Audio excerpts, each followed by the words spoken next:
Sini, sini. Salam betul-betul. Sayang Fatimah. Ni saya. Terima Kalau Ni cium. Fatimah. Fatimah boleh cium ni lagi. Cium ni. Okey. Baca. Sayang. Bismillahirrahmanirrahim. Allahumma faqihu fid din wa alimhu tabi Allahumma alimhu hikmah. Allahumma ja'alna ulama ibadika salihin bihabli minas salihin ya hafiz ya muhammin. Okey, cepat. Bismillahirrahmanirrahim. Allahumma faqihu fid din wa alimhu tabi Allahumma alimhu hikmah. Allahumma ja'alna ulama minal umara min hufazil Quran min ibadika salihin.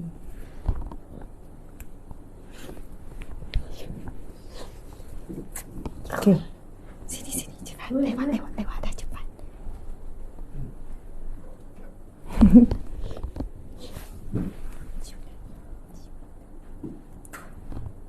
Bismillahirrahmanirrahim. Faqihu fid din wa alimhu tabi Allahumma alimhu hikmah. Allahumma ja'alna minal ulama minal umara. Tak apa, tak payah tengok. Cium Umi, boleh cium ni lagi. Okey, dah. Yummy. Okey. Bismillahirrahmanirrahim. Faqihu fid din wa alimhu tabi Allahumma alimhu hikmah. Allahumma ja'alna minal ulama min hufazil Quran. Dah ni je. Okey. Tengok adik dalam kereta. Bismillahirrahmanirrahim. Sebenarnya buka tak tu? Ustaz, Encik Suami, macam tak rasa ataupun perlahan sangat Saya rasa perlahan tu. Patutlah.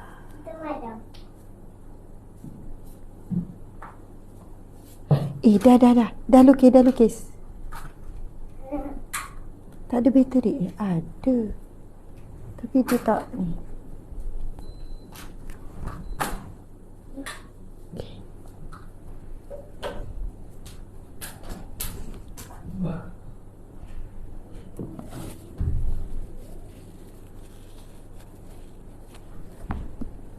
Subhanallah walhamdulillah wa la ilaha illallah wallahu akbar.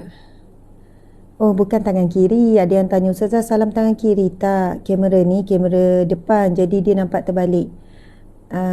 Pastilah kita salam tangan kanan. Pelik kan, salam tangan kiri. Walaupun ada orang dia termakan tangan kanan ataupun termakan tangan kiri atau terminum tangan kiri. Tapi kalau salam, jaranglah orang tersalah tangan kiri. Salam automatik tangan kanan kan. Ya, betul. Tak apa, lebih baik bertanya daripada timbul sangkaan-sangkaan. Gitu. Okey, nanti saya share doa apa yang saya baca setiap kali salam dengan anak. Setiap kali jumpa anak, apa doa? Nanti saya tulis ya. Okey. A'udzubillahi minasyaitonirrajim. Bismillahirrahmanirrahim. Assalamualaikum warahmatullahi wabarakatuh. Alhamdulillahi rabbil alamin. Wassalatu wassalam ala asyrafil anbiya'i wal mursalin wa ala alihi wa sahbihi ajma'in. Salam sejahtera buat kalian semuanya. Semoga rahmat Allah dan keberkatan daripada Allah buat kita semua. Okey, sahabat-sahabat, tuan-puan, muslimin muslimat yang dimuliakan, yang dikasihi, yang disayangi. Masya Allah, sekejap ya. Tak, ini nampak. Sorry nampak sengit. Maksud saya kaki. Bila tak sama, kita boleh nampak kesengitan.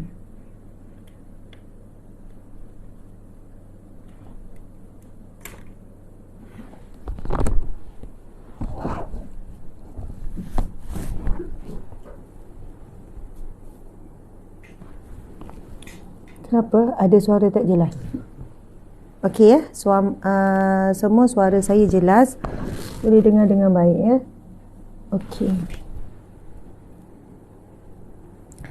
Alhamdulillah, segala puji bagi Allah yang telah memberikan kepada kita segala yang kita perlu dan segala yang kita mahu. Alhamdulillah, segala puji bagi Allah yang telah memberikan takdir yang terbaik dalam hidup kita. Walaupun pada takdir itu ada tangisan, ada keperitan, ada kepahitan, namun akhirnya Allah gantikan dengan kemanisan apabila ada kesabaran dan keredaan. Subhanallah, alhamdulillah, segala puji bagi Allah yang masih menetapkan iman di dalam hati kita. Kita masih lagi bersujud kepada Allah dalam solat. Kita masih lagi dapat memuji Allah pada pagi ini. Kita masih lagi berada di atas bumi dengan hidup. Bukan berada di bawah ataupun di dalam perut bumi, iaitu tanah. Kita pasti akan berada di dalam tanah, di bawah perut, di dalam perut bumi. Setelah kita mati, kita pasti akan mati. Saya, tuan-puan, muslimin-muslimat, kita semua akan mati. Kita semua akan mati, kita semua akan mati. Kita sedang hidup, tapi yang akan adalah mati. Yang pasti adalah mati, yang hidup belum pasti. Belum pasti kita akan hidup besok, belum pasti kita akan hidup 1 jam lagi. Tapi yang pasti adalah kematian. Maka sebab itu Nabi sebut orang yang paling bijak adalah orang yang membuat persiapan untuk mati. Kerana mati itu pasti dan kehidupan itu sangatlah rapuh. Tuan-puan sekalian, kehidupan itu sangatlah rapuh. Sorry ya. Encik, saya kan bila kaki, walaupun atas tu betul, tapi kaki tu tak betul, tak sama, dia jadi, macam mana nak turunkan? Nak turunkan kaki ni. Kenapa sikap? Nak turunkan? Sorry. Oh, dia jadi gitu tadi. Tengah ni, maksud saya tengah ni kena lurus juga. Sorry ya. Okay, dah lurus. Faham tak? Sebab kadang memang boleh je tengah ni tak lurus. Dia dah lurus semua. Kalau tak, dia jadi, kita boleh nampak dia sengit. Baru lurus. Subhanallah. Okay. Maaf ya. Susunan-susunan tu. Okay. Alhamdulillah. Alhamdulillah, segala puji bagi Allah yang memberikan kita tempat tinggal, memberikan kita makan dan minum, memberikan kita pakaian, memberikan tempat kita tidur, memberikan kenderaan yang baik, memberikan kita keluarga. Daripada keluarga itulah kita dapat pahala syukur dan pahala sabar.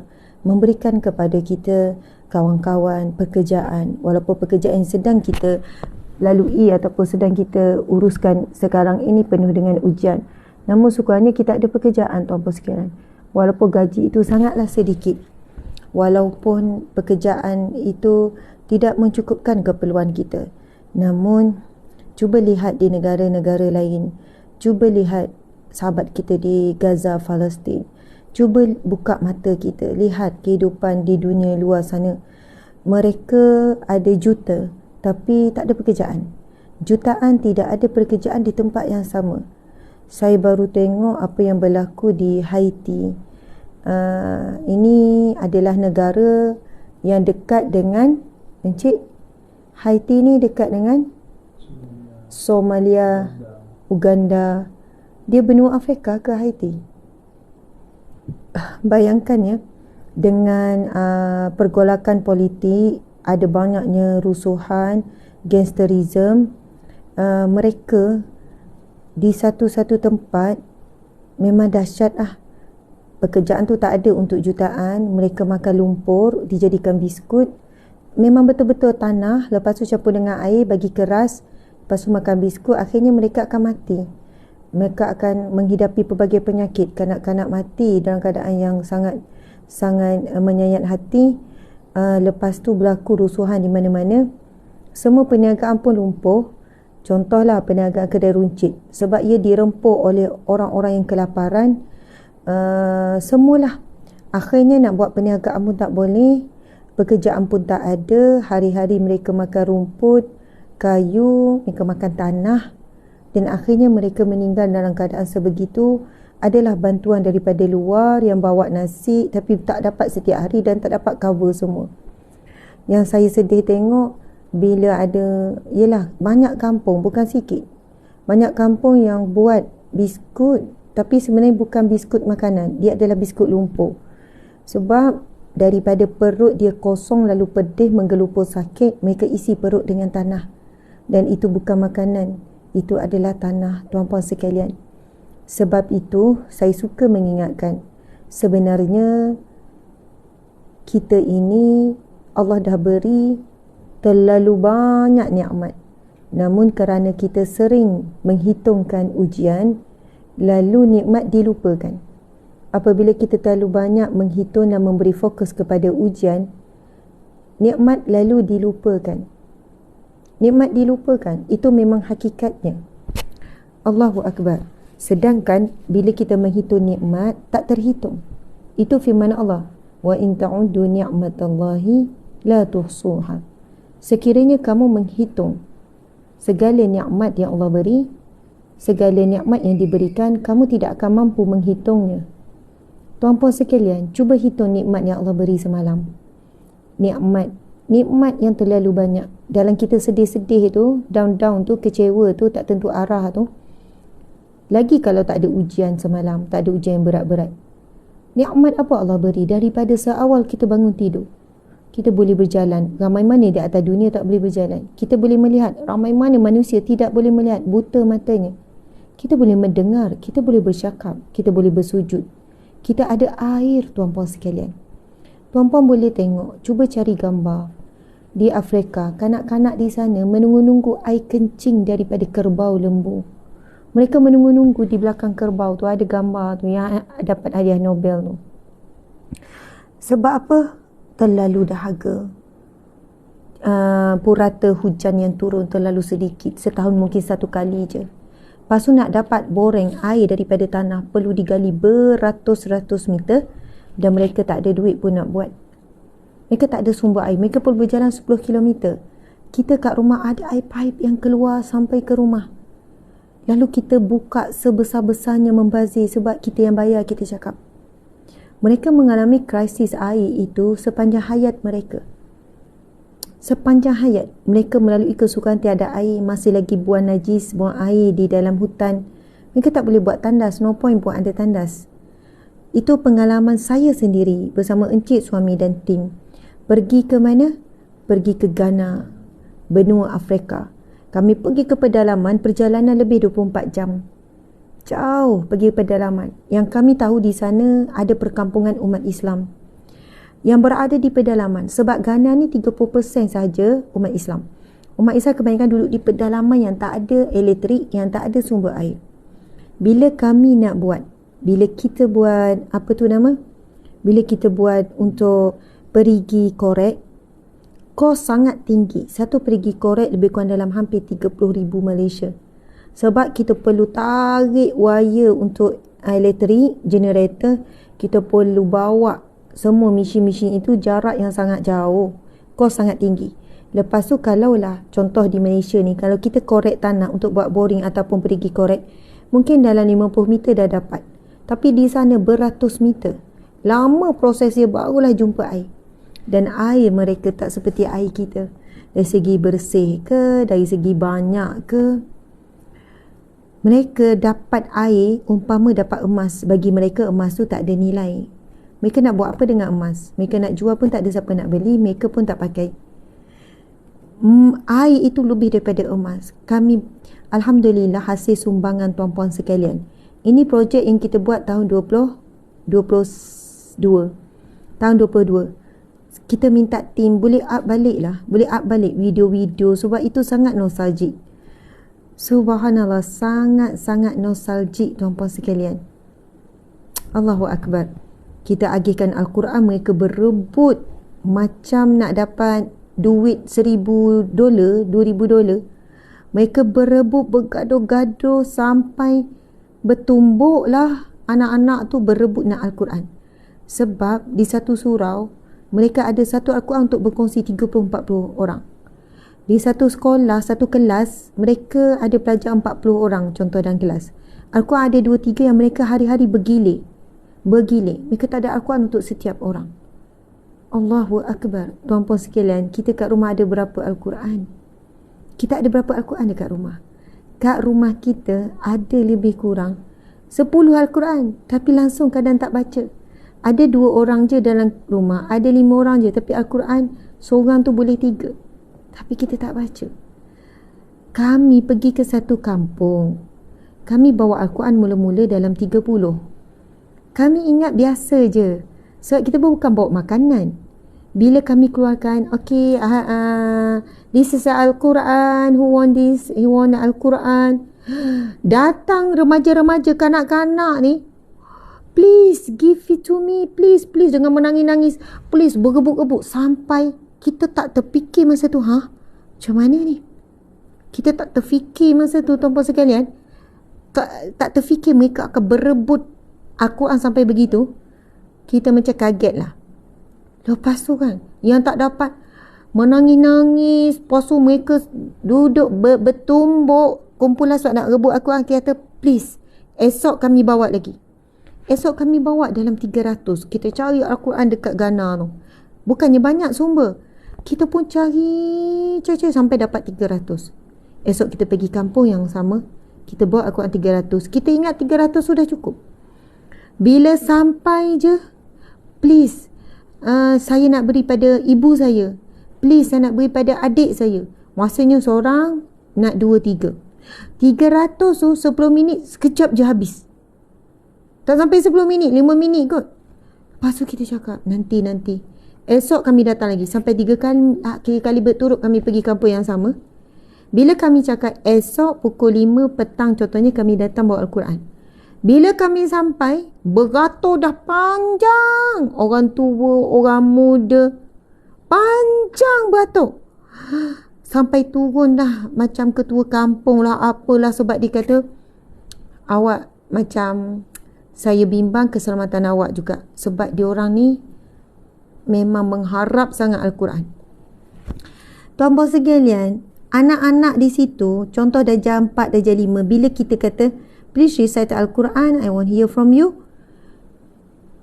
Kita minta dia baca Al-Quran. Darjah 4, darjah 5. Tuan-puan sekalian, okey. Diorang bukan bacakan surah-surah pendek ni, Qul Huwallah ke, Al-Fatihah ke, ayat kursi ke, tak. Mereka terus baca Al-Quran surah besar. Maksudnya Al-Quran yang panjang. Nak baca surah Al-Insan ke, surah apa nama ni? Surah Sajadah ke, surah Yasin ke, surah Al-Baqarah ke. Terkejut saya dengar. Bila dengar, okay, Al-Quran please, recite Al-Quran for me. Saya, diorang ni hafal-hafal.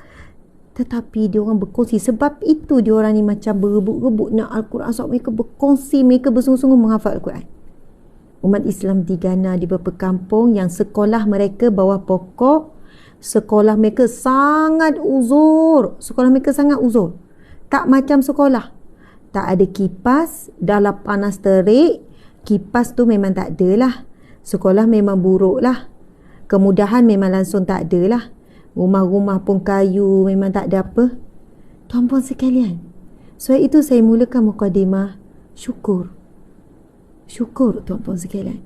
Kita ini terlalu kurang bersyukur. Itu firman Allah Subhanahu wa taala, wa qalilun min ibadiyasy syakur. Dan amatlah sedikit di kalangan hamba-hambaku yang bersyukur.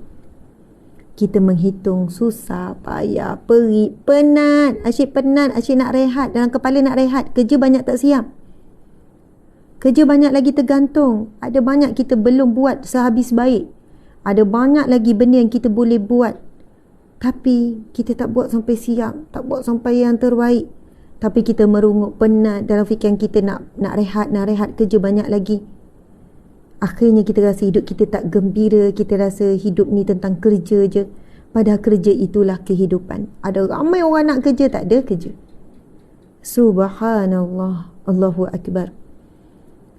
Semoga muqaddimah yang saya mulakan daripada pengalaman benar. Tidak ada cukup tambah, bahkan dahsyat lagi daripada tu. Saya cerita ni depan Al-Quranul Karim. Nanti kita minta, wahai tim yang dengar, tolong relive balik suasana di Afrika tu, suasana di Ghana tu, tempat-tempat kita pergi. Itu adalah momen yang sangat mahal tuan-puan sekalian, tak dapat diulang. Kita ada buat banyak video, kita ada buat posting. Tak ada masalah kalau kita ulang balik Dan mana tahu ada orang yang masih nak menyumbang. Sebab baru-baru ni kami dihubungi lagi oleh NGO yang kami turun, kami buat sama-sama. Ada permintaan untuk surau je. Kampung tu dah lebih 100 tahun umat Islam duduk situ, tapi tak ada pun masjid surau. Mereka memang tak mampu. Mereka nak jamaah. Islam mereka kuat, tapi mereka tak mampu. Lepas tu ada banyak lagi kampung umat Islam pedalaman yang nak pergi korek. Kos di sana buat pergi korek dan 25,000 hingga 30,000. Sebab pedalaman jauh, tak ada elektrik. So kita kena bawa genset lah, apalah macam-macam. Kita yakin dengan pihak yang kita berhubung sebab kami pergi seminggu. Perjalanan dekat 30 jam untuk sampai. Banyak transit-transit sebab pedalaman. Lalu jalan dalam berapa puluh kilometer, ratus kilometer, semua jalan tanah. Memang balik sakit urat habis satu badan. Saya masih rindu, memang nak pergi. Encik, kita memang kena aturkan lah. Tahun ni kita pergi untuk ziarah semua masjid yang kita dah bina. Pergi korek sekolah. Masa kita pergi tahun lepas tu, kita bina sekolah sebab kita pergi ke satu kampung. Tahu tak mereka belajar di bawah pokok? Ada pelajar lebih kurang 100 orang. Pokok tu besar.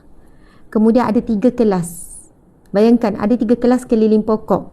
Dan cikgu ni yang datang volunteer mengajar Muslim ni, dia datang daripada jauh, daripada bandar. Setiap hari mereka kena dalam 50 km ke 60 km. Bunyi 50-60 km tu di Malaysia tak ada hal. Tanah cantik. Ini tanah kuning. Tanah tak ada tak ada tar. Tanah batu-batu. Ui, mencabar. Bukan ada elektrik, ada apa? Lalu hutan. Kami pun lalu hutan kiri kanan, tuan-puan sekalian.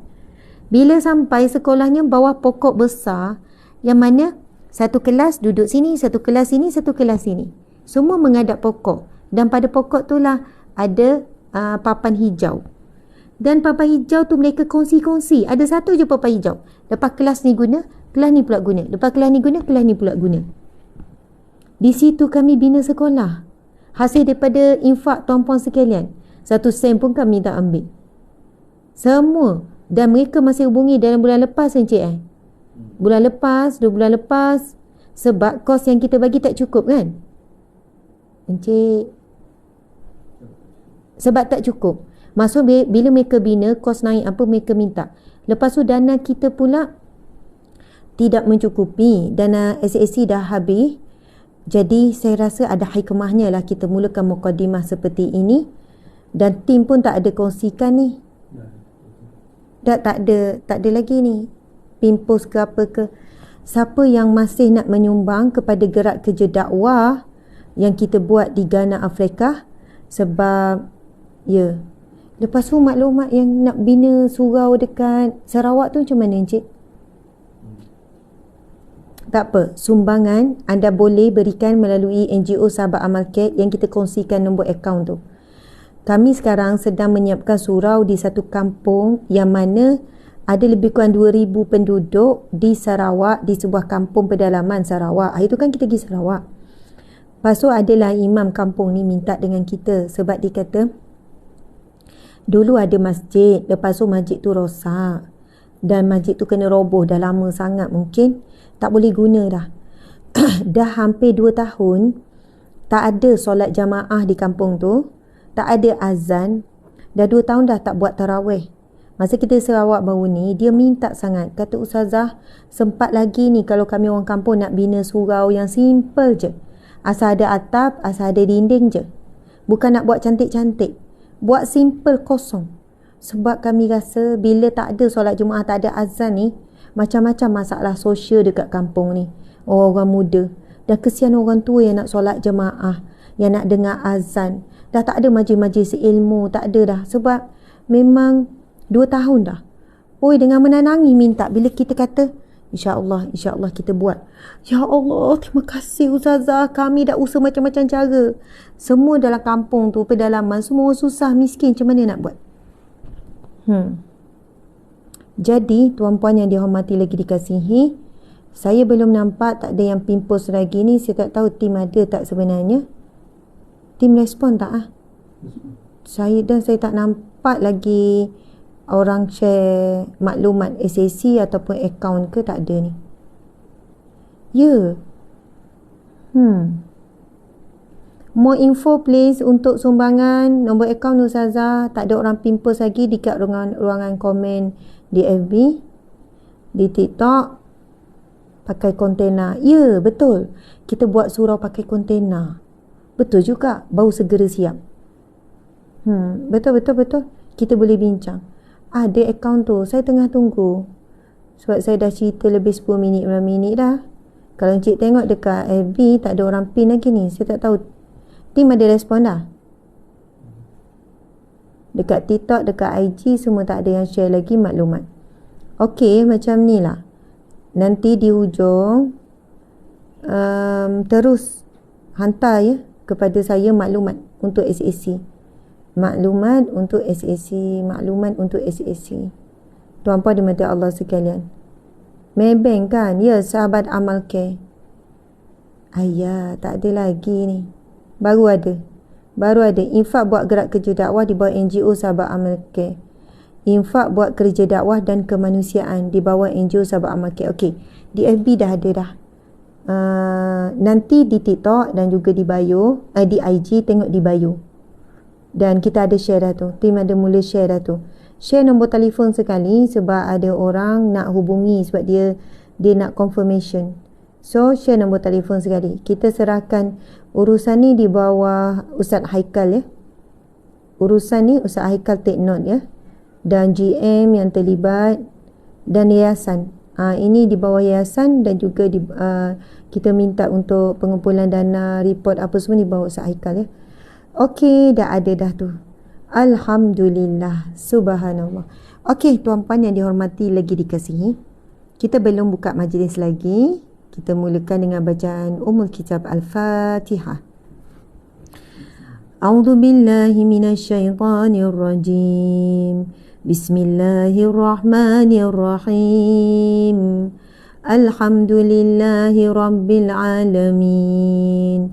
Ar-Rahmanir-Rahim. Maliki yaumiddin. Iyyaka na'budu wa iyyaka nasta'in. Ihdinas siratal mustaqim. Siratal ladzina an'amta 'alaihim ghairil maghdubi 'alaihim waladdallin. Amin. Amin ya rabbal alamin. Tuan-puan sekalian, saya minta tim dengan secara aktif share akaun dan nombor telefon. Ada ramai yang minta nombor telefon juga tu sebab penting nombor telefon untuk buat confirmation. InsyaAllah. Saya pun tak tahu update terkini tentang surau yang kita nak buat dekat Sarawak sebab mereka harap sebelum Ramadan tu untuk guna Ramadan. So mungkin nanti buat satu grup khas lah. Saya, Ustaz sama dengan Ustaz Luqman dengan pihak yang nak bina surau. Mungkin cadangan kalau nak cepat tu buat dalam kontena. Tapi kita tengoklah ya kesesuaian di kawasan tersebut ya. Kita tengok sebab kalau dia orang nak bina sebenarnya sempat je 2 bulan. Bukan 2 bulan, 1.5 bulan macam tak sempat lah. Takut tak sempat Tapi kita bincang balik. Kita kata kita minta dia orang mula je lah buat. Dana tu coming. Maksud dari masa ke semasa. InsyaAllah ya. InsyaAllah. Sarawak kat mana? Dia orang tanya Sarawak kat mana? Nama apa kampung tu? Ada mesej dengan Ustaz Luqman. Sebab ada yang tanya Sarawak kat mana tu. Mungkin ada orang Sarawak lah kan. Bismillahirrahmanirrahim. Allah. Ini tangan kanan ya. Saya minum air sikit ya. Ini tangan kanan. Tapi bila kamera belakang, kamera depan, dia jadi tempat terbalik. Allahumma inna nas'aluka ilman nafi'an wa rizqan wasi'an wa shifa'an min kulli da'in wa tijaratan lan tabur bi rahmatika ya arhamar rahimin.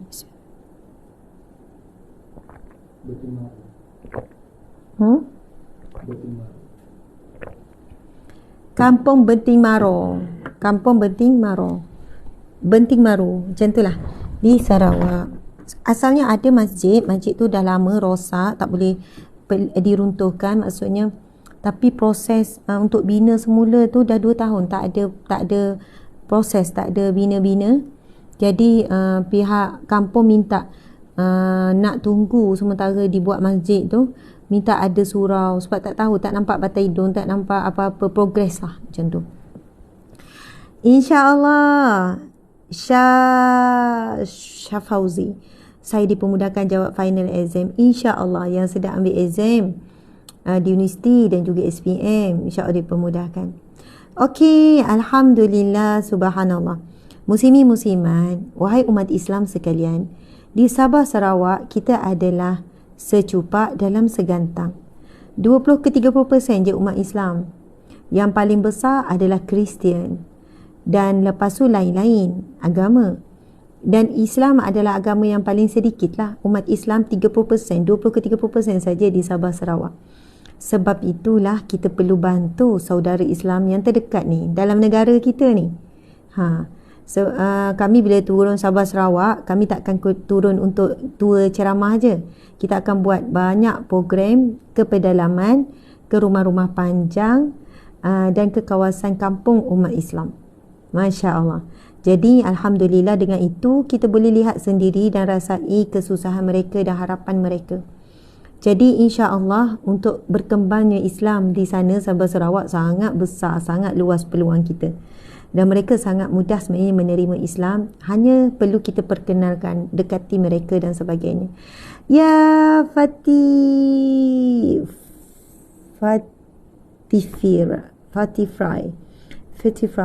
Assalamualaikum Ustazah, Sabahan di sini ya Sababa. Kita orang sayang kami, sayang kita orang. Kita orang sayang kami. Dah tertukar lah. Kami sayang kita orang. Macam tu lah. Yelah, itu Sarawak. Dan Sabah tadi sebut tersikit Sabahan tu kan. Sababa, itu je pandai. Okey. Alhamdulillah kepada ekspedisi. Excellent. Pejuang dakwah cyber. Jalankan tugas anda. Sebarkan perkongsian kita pada hari ini. Sama ada anda tekan butang share dan share di link-link yang tertutup atau terbuka, ajak orang hadir lebih ramai lagi, ataupun teruskan bagi komen kerana setiap komen anda menguatkan dan menaikkan reach. Kemudian anda boleh bagi emoji dan terima kasih yang bagi star. Alhamdulillah dah 1400, syukur sangat. Berapa pun jumlah star yang dapat, syukur sangat. Kita cuba target star hari ini untuk 10,000, boleh tak? 10,000 star ataupun sebenarnya 10,000 star setiap hari. Gitu. Sebab dana yang anda beri, sumbangan anda beri melalui star tu kami akan gunakan untuk gerak-gerak kerja dakwah dan amal. Kemudian di TikTok ada yang bagi gift juga adalah sumbangan. Ada yang bagi banyak sampai 193. Ras Azalina, Ras Nurnaki, ya Allah banyaknya. Ras bagi 76, tak berhenti lagi. Semoga segala sumbangan anda berikan, walaupun bukan dalam bentuk keuangan, walaupun dalam bentuk doa, bentuk sokongan, komen, semua itu adalah gerak kerja dakwah yang kita lakukan bersama-sama. Okey, kita dah baca suratul Fatihah. Sekarang kita baca ayatul kursi. A'udzubillahi minasyaitanirrajim. Allahu la ilaha illa huwal hayyul qayyum.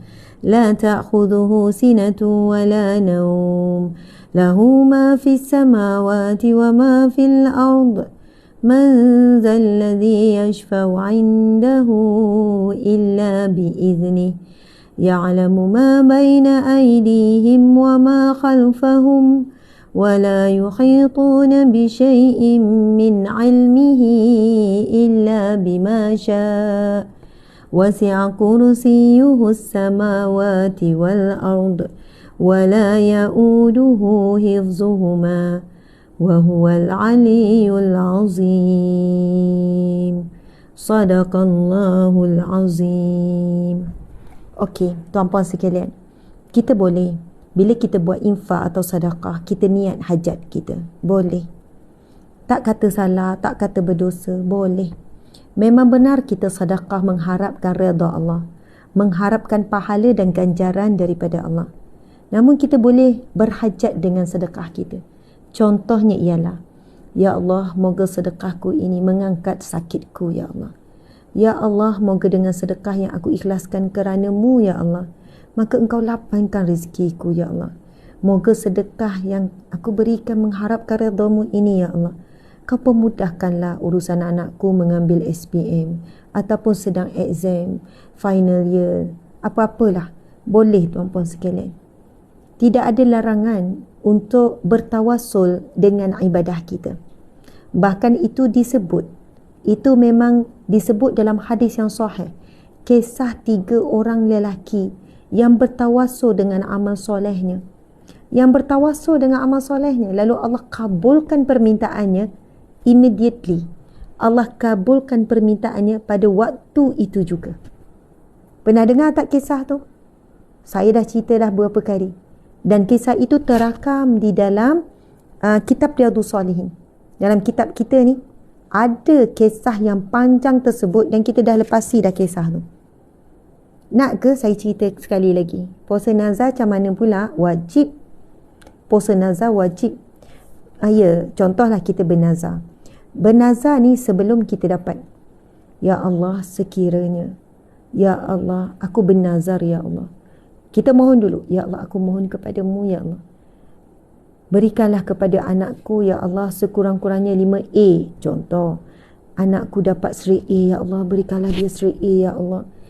Aku melihat kesusahan, kesungguhan, ketekunannya, Ya Allah. Dan dia memang target straight A, Ya Allah. Kau pemudahkanlah, Ya Allah. Bantulah dia jawab perpisahan. Janganlah bagi dia blur, Ya Allah. Janganlah bagi tiba-tiba dia hilang ingatan. Bukan hilang ingatan. Macam hilang, kadang budak-budak nervous dalam dewan exam, dia jadi blur, jadi blank. Macam itulah kan. Ya Allah, dengan itu, Ya Allah, aku bernazar, Ya Allah, untuk hajat-hajatku ini, Ya Allah, aku bernazar, Ya Allah. Sekiranya Engkau tunaikan, aku akan berpuasa seminggu berturut-turut, Ya Allah. Aku akan berpuasa seminggu berturut-turut, Ya Allah. Bernazar seminggu berturut-turut. Jadi apabila Allah tunaikan nazar kita, kita pun puasalah seminggu berturut-turut. Tak boleh selang. Tak boleh bila nak tunaikan, aduh baru 3 hari, tak larat. Boleh tak nak selang-selang? Tak boleh lah. Sebab kita niat nazar seminggu berturut-turut. Saya pernah nazar 2 minggu berturut-turut. Allahu Akbar, mencabarnya bila nak tunaikan. Ingat tak dulu Encik?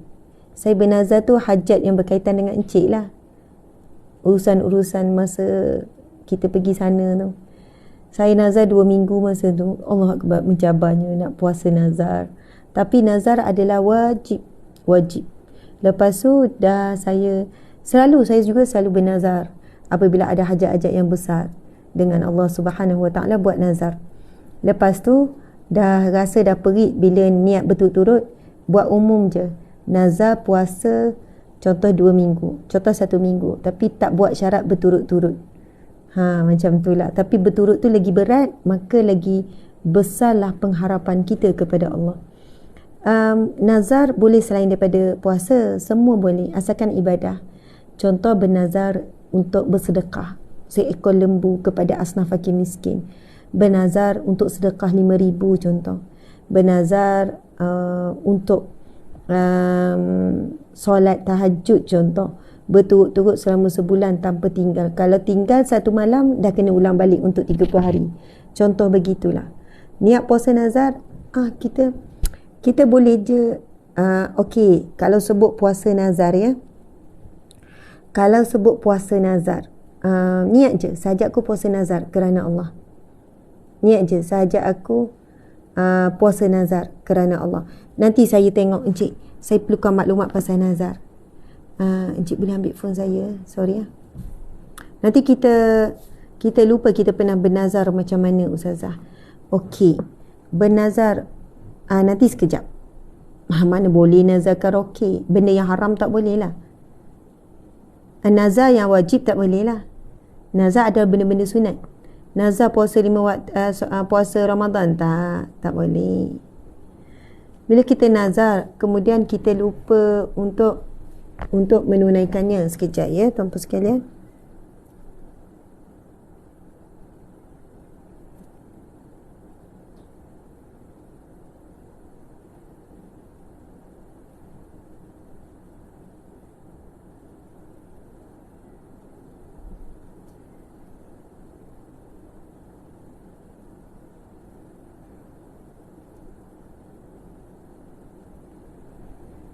Ya. Jadi bernazar ni adalah, sebab ada yang tanya tadi, saya baca Al-Kafi. Bernazar menunaikan ibadah wajib. Kita jelaskan dulu. Nazar dari sudut bahasa. Sebab ada orang tanya pasal nazar ni. Nazar dari sudut bahasa memberi makna janji untuk melakukan sebarang perkara sama ada baik. Manakala sudut syarak pula, nazar bermaksud janji untuk melakukan sesuatu yang baik sahaja. Itulah nazar. Bernazar melakukan sesuatu perkara yang baik sahaja.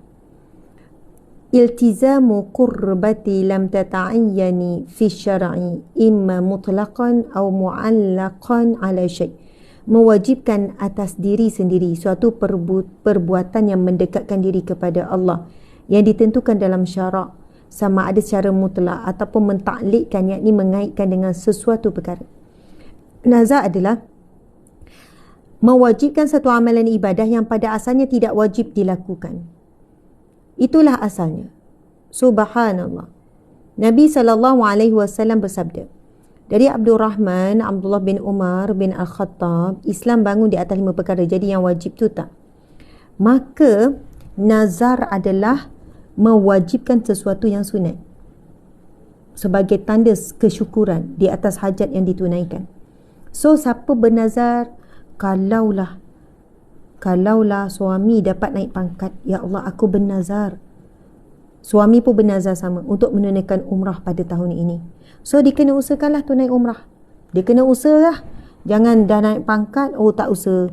Dah dapat duit, jadi pergi beli handbag baru yang berjenama pula. Dah dapat duit, lupa dah nazar tu, janji nak tunai umrah tahun ni. Jadi lepas tu pergi melancong, lepas tu pergi raikan makan tak habis-habis. Sebab meraikan naik pangkat ni. Sepatutnya bila Allah dah tunaikan, maka duit semua tu disimpan untuk umrah yang dinazarkan. Umrah tu sunat, tapi dah nazar jadi wajib. Nazar apa lagi? Nazar puasa sunat, nazar solat sunat, nazar apalah amalan sunat dinazarkan dan ia menjadi wajib kena tunaikan. Ada beza nazar dan berniat. Adakah bila kita sebut nazar baru dikira nazar atau bila kita ada niat? Sebenarnya niat tu di hati, tak wajib lafaz. Tapi dalam mazhab Imam Syafi'i kita sunat dilafazkan. Kalau dalam hati je, dia tanya dalam hati je kita niat nazar, boleh. Lafaz tu adalah sunat, bukan wajib ya. Jadi, tapi kalau kita sebut saja aku berpuasa nazar, lidah itu membantu lurusnya hati. Jadi macam kita rasa ini merasmikan, tetapi yang mengesahkan hati, merasmikan lidah. Lidah secara rasmi menyatakan itu adalah nazar. Faham ya? Nazar khatam Al-Quran boleh? Nazar sembelih kambing boleh? Nazar khatam Al-Quran. Sekiranya ya Allah, anakku ya Allah, sekiranya anakku dapat Sri A SPM ni, aku bernazar akan khatam Quran 1 bulan ya Allah. Boleh tak 1 bulan? Boleh sangat 1 bulan. Sehari 1 juzuk je. Bukan banyak. 1 hari 1 juzuk. 5 kali solat. Nak dapat 1 juzuk sehari. 1 kali solat. 2 helai. 2 helai. Sebab 1 juzuk 10 helai. So setiap kali solat 2 helai. 4 muka surat habis 1 juzuk. Ya Allah. Nazar ni adalah suatu amalan sunat diwajibkan dan dibuat dalam keadaan bersusah payah. Kalau kita kata, ya Allah aku bernazar, kalau luluslah SPM ni boleh cemerlang, paling kurang 8A ya Allah, aku bernazar untuk khatam Al-Quran. Aku bernazar untuk khatam Al-Quran tapi masa tak ada. Ada kesungguhan tak di situ? Tak ada. Tak ada limit masa. Untuk khatam Al-Quran setahun. Setahun pun kita rasa macam gini. Tak berbalalah, permintaan kita tu besar tapi ibadah yang kita buat tu macam ringan. Soalannya lagi besar hajat, lagi beratlah kita punya komitmen tu. So kan kalau kita benda besar kita harap dan kita nak tunjukkan kesyukuran tu dengan sebesar-besar kesyukuran dengan beratnya ibadah yang kita buat. Tapi jangan sampai saya akan khatam Quran ya Allah dan tempoh 3 hari ya Allah. Jangan buat sesuatu yang menjanggahi fitrah ataupun menjanggahi lumrah ataupun yang kita tahu ia adalah agak mustahil untuk kita tunaikan. Kalau dapat duit aku nak bagi sedekah, tidak ada perkataan bernazar, adakah dikira nazar? Okey, dia kata kalau dapat duit ni, kalaulah investment ni betul-betul jadi, aku akan sedekah. Itu niat je, niat sedekah je tu. Tiba dapat duit, banyak benda lah pula nak guna, tak jadi sedekah. Sedekah tak apalah, pilihan kita lah nak beri tak beri. Tapi kalau nazar wajib lah, kena niat nazar, kena niat nazar. Boleh gantikan ke niat puasa nazar dan puasa ganti? Oh, kalau kita dah niat puasa qada, tak boleh lah nak tukar tengah hari, nak tukar, tak jadilah puasa qada, puasa nazar lah. Sebab itu adalah dua-dua puasa wajib. Jadi hati-hatilah dengan niat. Contoh kita dah semayang, tengah semayang Zuhur, kita semayang Zuhur, lepas tu kita tersalah niat asar, kita pun niat. Ataupun kita solat sunat tahajud, lepas tu kita kata tadi dah tahajud, sekarang aku tukarlah niat. Sebab niat tu di awal perbuatan, kan? Niat tu kan di awal perbuatan kita. Subhanallah. Semoga Anis Patricia Zulkifli dapat Sri SPM, insyaAllah, amin. Bijak mak dia, ditulis terus nama anak dia, jadi bila orang baca komen, terus orang baca nama anaknya, insyaAllah. Hari ni paper English. Ui, berdebarnya hari ni paper English 1 dan 2. Anak kami Atikah pun ambil SPM ni. Paper English 1 dan 2 hari ni. Ui, berdebar. Alhamdulillah, insyaAllah, mudah-mudahan. Atikah English dia okey lah sikit. Hari tu pun masa dia dapat A lah. Masa trial dia dapat 4A ke 5A ya. Termasuklah English. Tapi macam mana pun, moga Allah permudahkan segala urusan anak kita sedang berjuang dalam pendidikan ni, dalam ilmu ni. Masya Allah, moga Allah permudahkan. Rabbi yassir wa la tu'assir, Rabbi tamim bil khair, ya Allah permudahkan.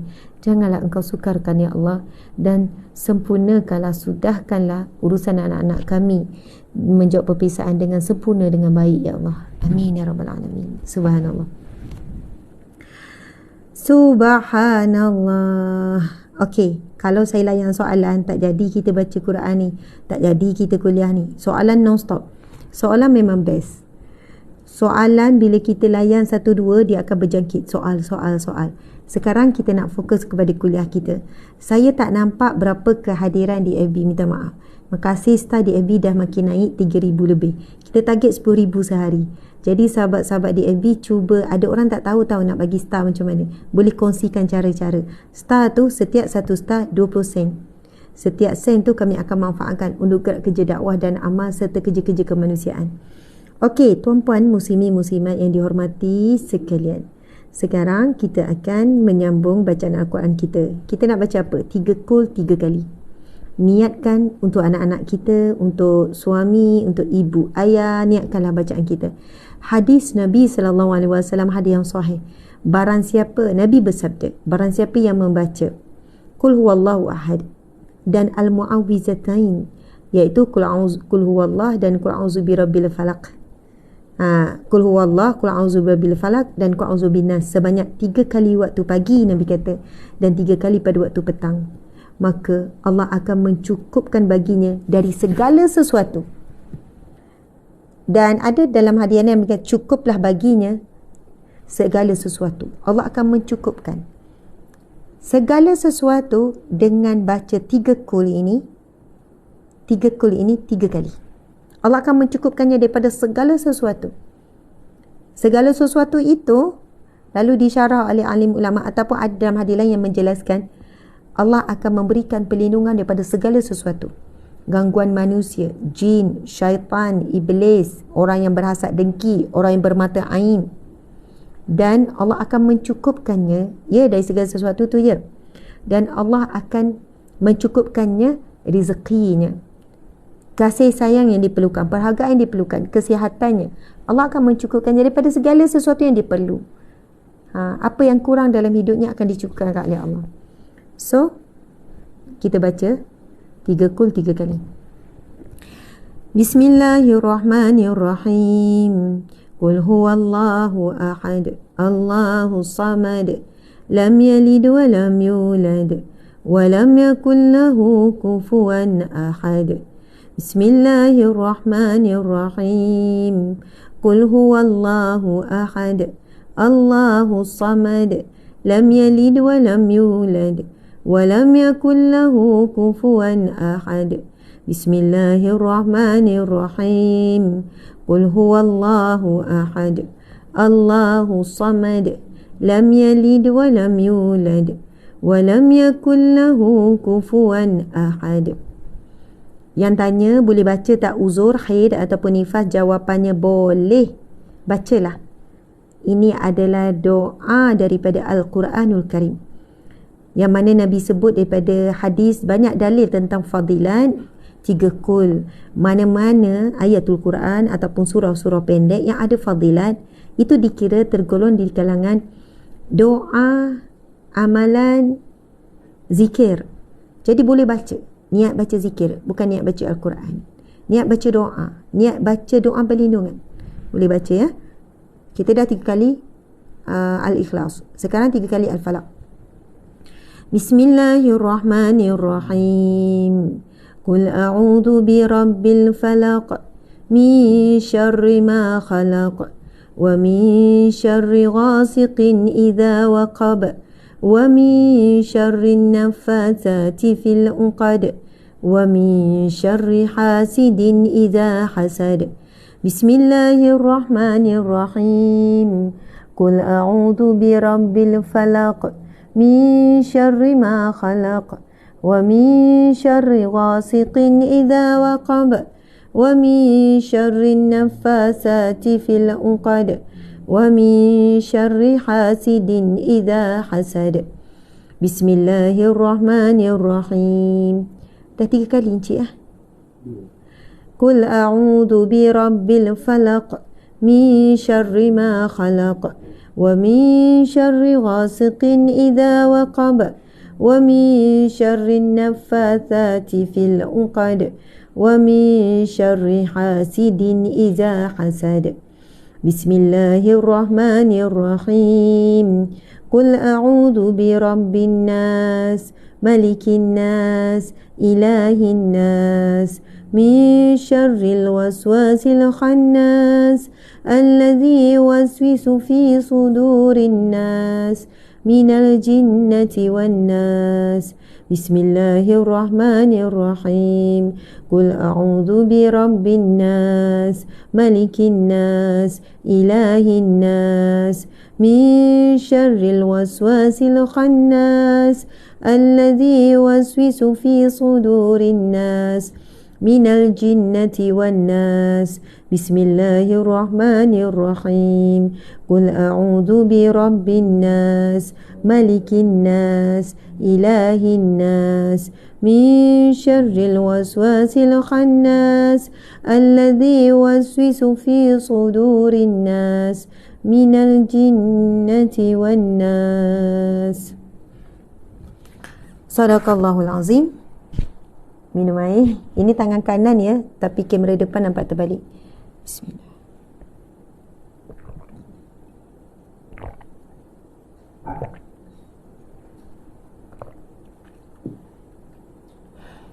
Kita boleh buat air sendiri, buat air penawar sendiri, Kita boleh buat air penawar sendiri, buat air yasin untuk anak kita belajar buat.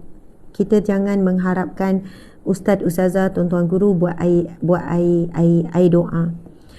Dalam Islam, air kosong, kemudian bacakan doa, bacakan ayat Quran, 3 kul, Al-Fatihah. Nabi sebut ia adalah syifa segala penyakit. Baca ayat kursi, bacalah yasin ke apa. Kemudian bagi anak kita minum, kita niat untuk menerangkan hati, contoh. Boleh, tidak menyalahi sedikit pun. Subhanallah. Jadi yang paling barokah, orang yang berhajat tu sendiri buat. Yang paling barokah ibu ayah tu, lagi barokah. Sebab untuk anaknya, doa ibu dan ayah tidak ditolak oleh Allah. Ikhlas minta mengharap dengan Allah. Sebab itu, ya saya buat dengan kismis, macam-macam. Tetapi untuk makluman, air, sebab apa air? Nabi pun buat syifat dengan air. Sahabat Nabi ada yang buat syifat dengan air. Lepas tu ditanya Nabi, boleh tak ambil upah? Sebab ada orang lepas dia buat air bacaan, lepas tu sembuhlah sakit kulit orang tu bagi kambing. Dia tanya boleh tak? Kemudian Rasulullah jawab boleh. Ada penjelasan. Nanti saya baca penjelasan tu daripada tim. Nanti tim bagi. Macam mana ada seorang sahabat, dia menyembuhkan ada seorang orang ni sakit dengan bacaan ayatul Quran. Menggunakan air. Lepas tu ada orang bagi upah. Dia tanya Nabi, boleh tak dia ambil upah tu? Jadi tuan-puan sekalian, nanti saya kalau dah ada jawapan daripada tim dalil tu, hadis tu. Tuan-puan sekalian, tadi ada kata dia baca pada kismis. Dia ada beza. Kenapa air? Air ini ada molekul-molekul dia. Mishimoto Emoto, pakar pekanji air daripada Jepun. Carilah dari internet, ada video lah, ada macam-macam lah, saintis yang terkenal lah ni dalam bidang air. Dia hasil daripada penemuan kajian bertahun-tahun. Air adalah perakam memori yang terbaik. Dia merakam lebih baik daripada pita merakam. Kalau contoh maksud saya pita perakam, kita rakam suara tu kan, kita rakam voice, ataupun kita rakam video, ataupun kita rakam pita perakam lah. Tetapi air adalah perakam memori, perakam apa yang kita cakap terbaik. Molekul-molekul air bila tengok di bawah mikroskop elektron yang lebih halus daripada tengok zarah. Zarah mikroskop biasa dah nampak zarah, tapi dia kena tengok mikroskop yang lebih halus.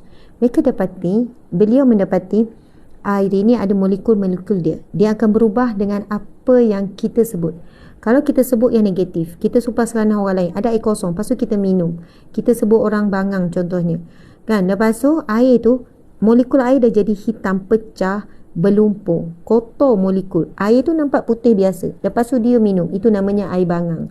Lebih kurang lah macam tu. Air bangang, dia duk sebut orang tu gini, cakap benda yang buruk, lepas tu dia minum. Air tu, molekul air tu dah jadi buruk dah. Jadi tak tahulah orang yang dia bangangkan tu bangang ataupun dia yang jadi bangang. Sebab air tu, molekul tu dah berubah jadi gelap. Tapi tak nampak lah dengan mata kasar, nampak biasa. Sebab itu bila kita baca, dan dia buat kajian, apabila air didoakan dalam apa jua bahasa dan apa jua agama, air tu molekul jadi sangat indah.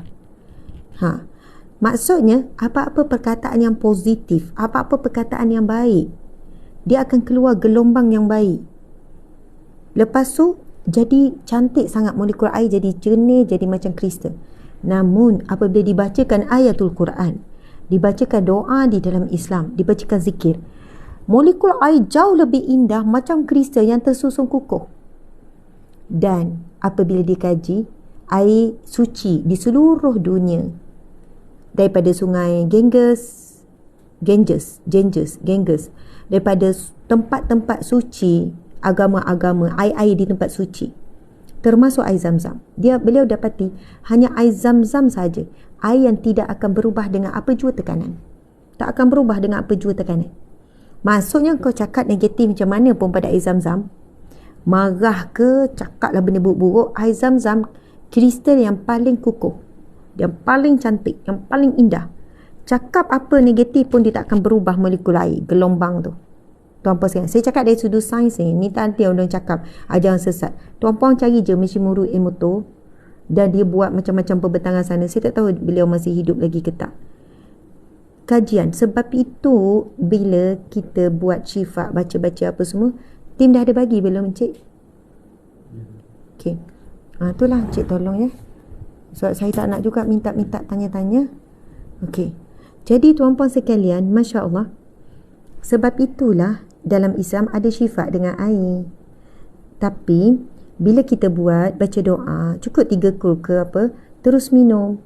Kat rumah, terus minum. Sebab air tu boleh berubah molekul dia tu. Tapi barakah mungkin kekal lah. So, elakkanlah jual-jual air daripada ni. Janganlah buat jual. Sebab air tu dah angkut, bergerak-gerak. Wallahualam. Mungkin ada keberkatan, tapi molekul tu dia dah berubah mengikut situasi. Sebab molekul tu dia gelombang yang keluar ketika kita membacakan. Adalah tu kaitan-kaitan. Tuan-puan sekalian, saya bagi tips. Kan antara maghrib dengan isyak, kita baca Quran kan, satu keluarga. Baca surah Al-Mulk kan. Terus ambil air 1 gelas orang, letak. Kita baca sama-sama, ambil air 1 gelas orang, letak. Itu juga yang kami buat. Letak. Lepas dah selesai baca Al-Mulk, masing-masing minum air masing-masing. Tapi air ni dah jadi indah sangat molekul dia sebab ada bacaan Al-Quran. Sama tak dengan bacaan, Ustazah saya tak sempat, saya sibuk, saya buka radio. Saya buka TV, saya buka YouTube, lepas tu saya buka air. Sama tak? Sudah tentu tidak sama. Getaran takkan sama, gelombang takkan sama. Sebab masa kita baca, ia pure tau getaran tu. Maksudnya apa yang keluar tu.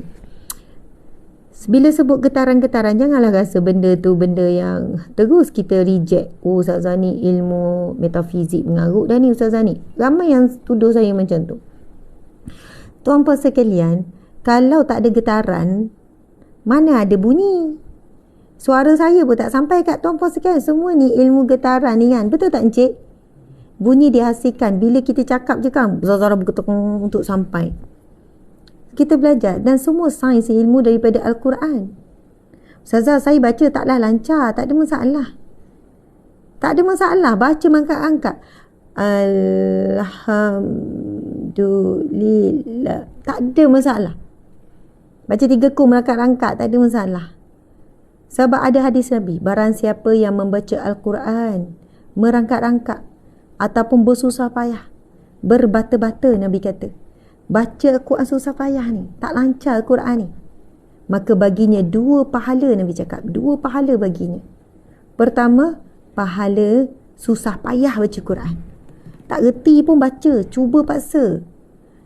Kemudian pahala kedua adalah pahala membaca Al-Quran. Kemudian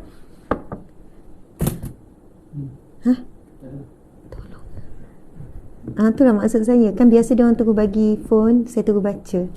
Sorry Encik, supaya saya tak tanya banyak kali. Saya tak minta tanya banyak kali. Okey. Subhanallah. Tuan-puan sekalian, lepas tu apa nama? Saya kat mana tadi? Kat mana? Buka Zam-Zam. Saya sebut apa? Allah Akbar. Bukan kelebihan Zam-Zam. Yang pasal sahabat Nabi berubat tu. Saya sebut berkali tu. Saya nak hadis yang sahabat Nabi berubat dengan air. Kemudian dia tanya Rasulullah tentang apa yang dia buat. Sebab orang tu sembuh sakit kulit. Itu ada hadis Nabi. Itulah antara asas. Sebab saya cakap pasal syifa guna air dan baca dan bagaimana. Ada dia orang standby kan? Ya. Baca Quran merangkak-rangkak. Nabi sebut membaca Al-Quran merangkak-rangkak. Membaca Al-Quran merangkak-rangkak, Nabi kata baginya 2 pahala. 1 pahala bersusah payah membaca Al-Quran. Satu lagi adalah pahala satu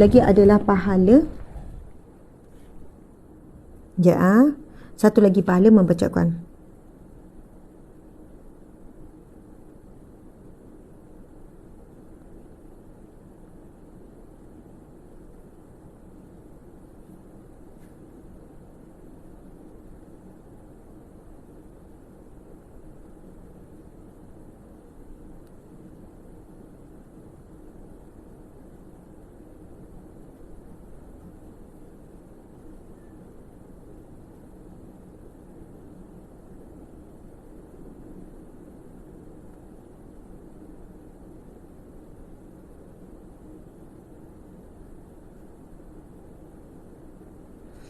Okey, subhanallah. Saya masih menunggu lagi. Selepas dah macam-macam, adalah beberapa ujian isu apa semua, saya bagi tahu tim, tak apalah kamu tak datang, tinggal ustaz dan yang teman macam dulu. Tapi dalam keadaan tertentu, saya tak suka macam kalau saya sebut sesuatu, saya kongsi sesuatu melibatkan hadis Nabi, saya cakap sepitah lalu macam tu. Jadi bila saya sebut dalam live tu, saya sebenarnya mengharapkan tim yang standby dekat office ke ataupun dekat rumah ke, mereka boleh bagi segeralah. Tapi saya masih menunggu hadis yang berkaitan dengan seorang sahabat Nabi yang berubat. Saya nak direct hadis tu, yang berubat seorang sahabat Nabi yang lain yang sakit, lalu dia diberi upah daripada rawatan yang diberikan. Jadi dia tanya Nabi apa hukum dia terima upah dan situasi yang dia buat tu. Memang Nabi jawab, memang itulah sebaik-baik penyembuhan. Tapi kita nak dengar matan hadis tu yang betul-betul. Okey, saya nak sambung pasal baca Quran merangkak-rangkak tu, tuan-puan sekalian, dapat 2 pahala. Pahala susah payah dan pahala membaca Quran. Namun, bagi orang yang baca Quran lancar, sedap, baca Quran dengan taranum. Tak taranum pun tak apa, saya pun tak kerti taranum. Baca Quran dengan baik, dengan bertajwid lah kita kata. Subhanallah, baca Quran dengan baik. Maka Nabi sebut kedudukannya umpama para malaikat. Yang paling lancar baca Quran malaikat lah. Kedudukannya umpama seperti para malaikat. Maksudnya di sini, kita nak bagi galakan. Kita nak bagi galakan supaya apa? Kita nak bagi galakan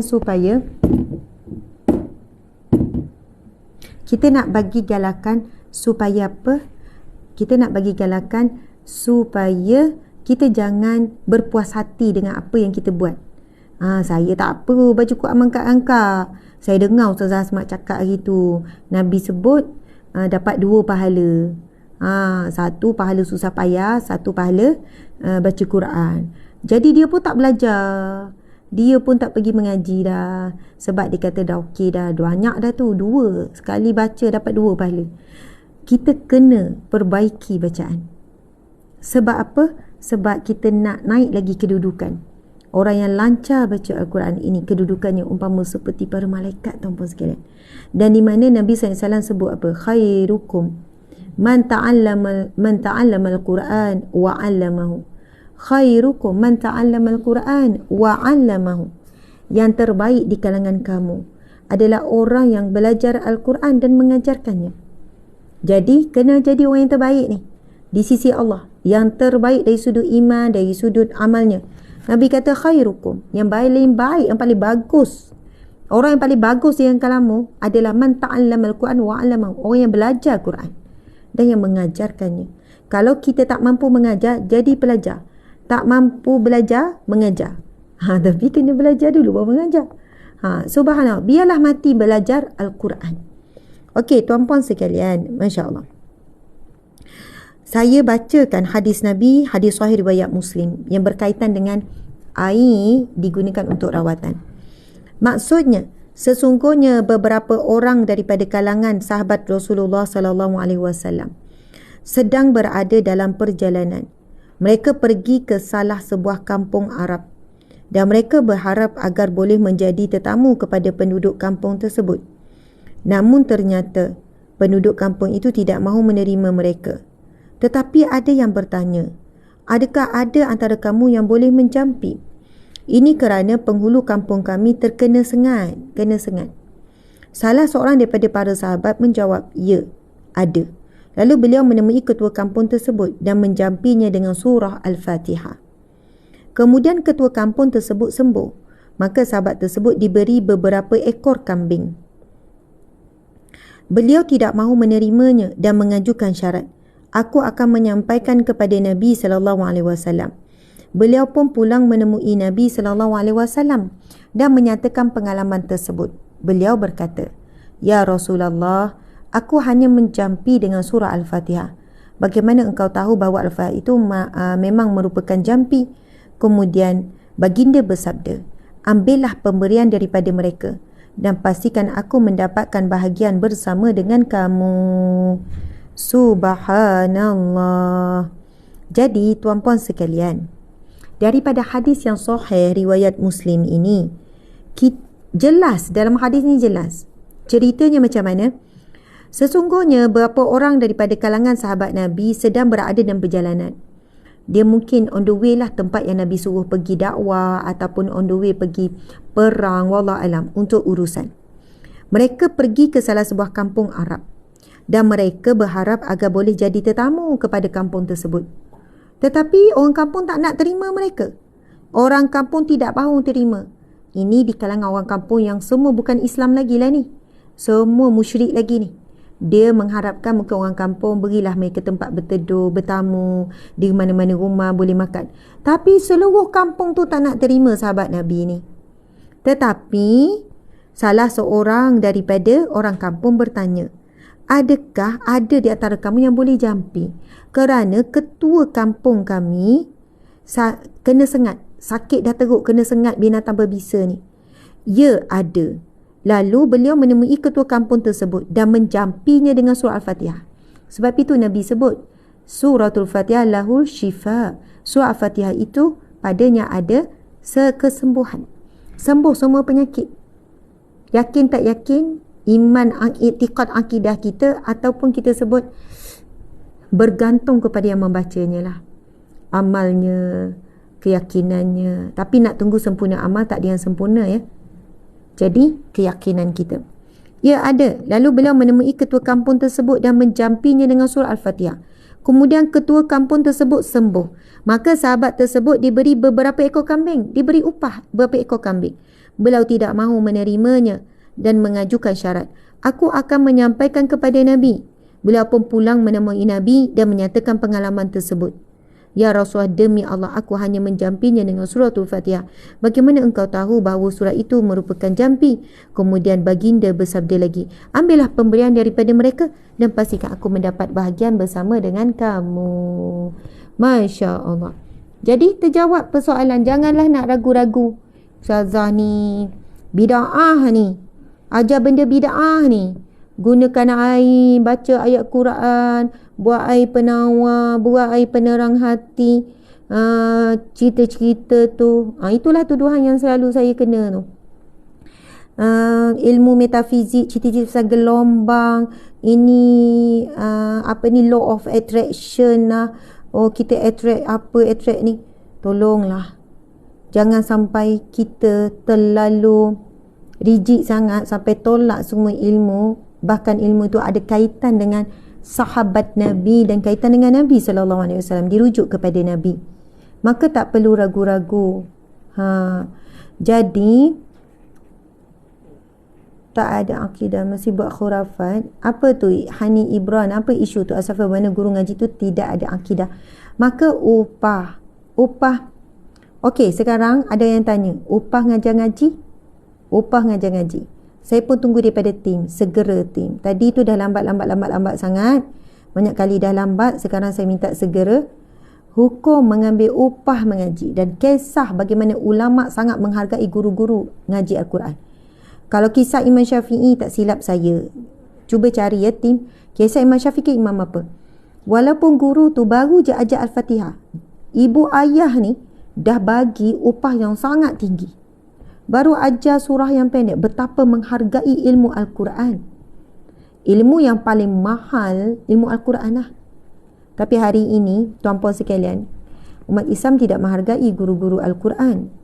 Bila guru Al-Quran letak 30 pun, dikatakan tunggang agama, RM30 je dia bagi. RM30. Anak belajar 3 kali seminggu. Oh, tunggang agama, apalah ngajar Quran pun bagi yuran, bla bla bla. Habis tu guru agama tu, guru Quran tu tak makan ke? Tak ada bil elektrik ke? Takkanlah minyak isi dengan air? Takkan makan rumput kot? Takkanlah guna lilin lagi? Takkanlah sekian-sekian kalau nak bebel pasal ni, tu apa sekalian. Saya mengalami pengalaman buat kelas Al-Quran. Buat kelas Al-Quran 2 tahun kita buat. Akhirnya saya tutup. Kita tutup. Bukan sebab apa, masa tu kita pun tak ada dana lain, kita memang tak mampu. Subhanallah, tak bayar yuran, berkira apa semua. Tapi hantar hari ni. Sampai masa tu, sewa dan bayar guru, kita memang cari sumber lain. Kita berniaga, jual ayam, jual apa untuk tampung kos. Tuan-puan dimati Allah sekalian. Sedangkan yang patut diberi upah, yang lebih tinggi daripada kita bayar guru tuition, ngajar matematik, guru tuition, ngajar ni. Bukan saya kata ilmu duniawi itu tidak penting. Penting tuan-puan sekalian. Tetapi jauh lebih penting ilmu dunia dan akhirat itu ilmu Al-Quran. Tuan-puan sekalian, ramai ibu bapa tak kisah anak-anak ni tak mahir Al-Quran. Anak-anak tak lancar Al-Quran, tak kisah. Nak anak lancar tapi berkira. Ada keberkatan tak? Menyakiti hati guru Al-Quran. Mengata guru Al-Quran. Tadi tu dia baca ruqyah dengan suratul Fatihah kepada air lalu sembuh. Dan dia diberi apa? Pada baca surah Fatihah je, bukan surah payah. Lepas tu dia diberi apa? Dia diberi beberapa ekor kambing oleh orang bukan Islam. Nabi kata terimalah upah. Boleh terima upah. Padahal baca surah Fatihah terus sembuh. Allah beri keizinan untuk dakwah. Tapi guru Al-Quran ni masa dia, komitmen dia, ilmu dia, tenaga dia. 1 jam, 2 jam. Allahu Akbar, ngajar Al-Quran. Tuan-puan dimati Allah sekalian, dalam menjawab kenyataan, kami nyatakan bahawa asal dalam ibadah ada di mana seorang Muslim sebagai pengganti apa yang dilakukan siapa yang mahu untuk memberi kedua. Okey, sekejap.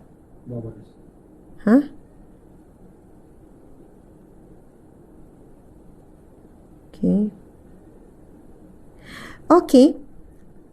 Jumhur, antara hujah pendapat jumhur, sekiranya manfaat ibadah itu untuk orang lain, di mana orang lain pelakunya dapat mengambil manfaat seperti ruqyah dengan Al-Quran, ataupun mengajarkan Al-Quran, atau mengajarkan hadis, ataupun mengajar ilmu-ilmu agama, maka dia dibolehkan untuk mengambil upah atasnya menurut jumhur ulama. Tak ada pertikaian.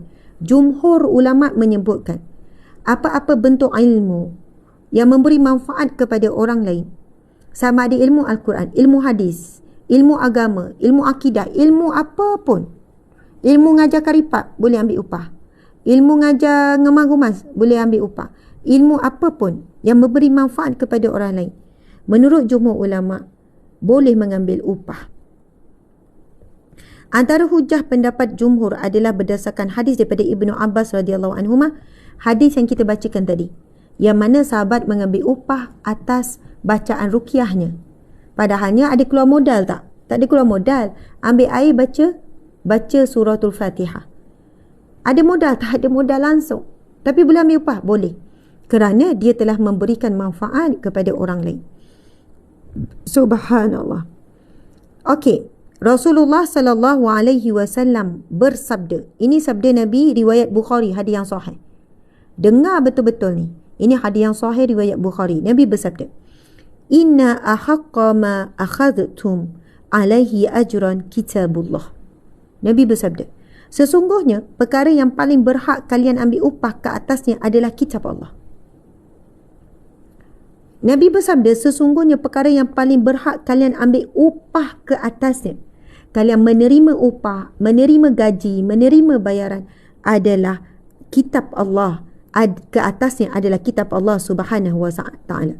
Manakala dalam riwayat lain, ini hadis sahih riwayat Bukhari, daripada Abu Sa'id Al-Khudri radhiyallahu anhu, sesungguhnya beberapa orang daripada kalangan sahabat Rasulullah sedang berada dalam perjalanan. Mereka pergi ke salah sebuah kampung Arab. Oh, cerita tu jugalah, siapa boleh menjampi. Kemudian baginda bersabda lagi, "Khudhu minhum wadribu li bisahmi ma'akum." Okey. Imam Nawawi berkata, ini jelas menunjukkan bahawa dibolehkan untuk mengambil upah atas ruqyah dengan Al-Fatihah dan zikir dan lain-lain ayatlah. Dan hal itu halal serta tidak makruh padanya. Begitu juga upah mengajarkan Al-Quran. Dan inilah mazhab Asy-Syafi'i, Malik, Ahmad, Ishaq, Abu Thawr dan ulama salaf yang lain serta ulama setelahnya.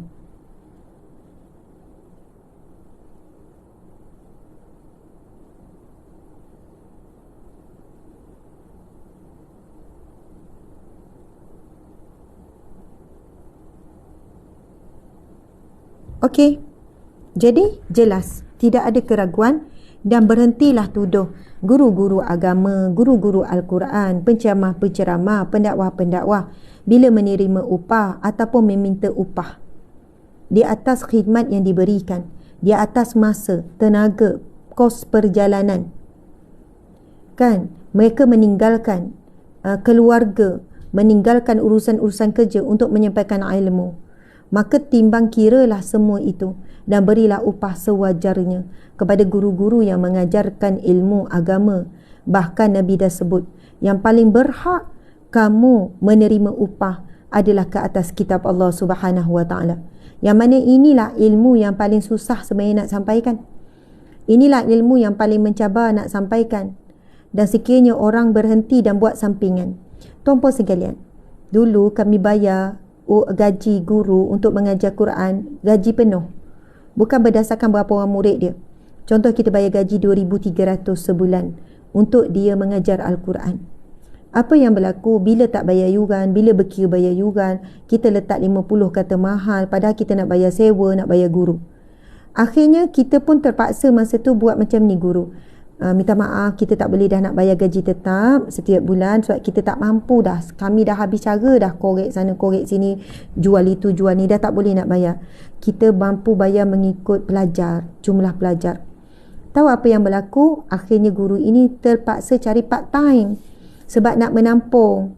Bila cari part time, sampailah masa maaf saya dah tak boleh mengajar lagi.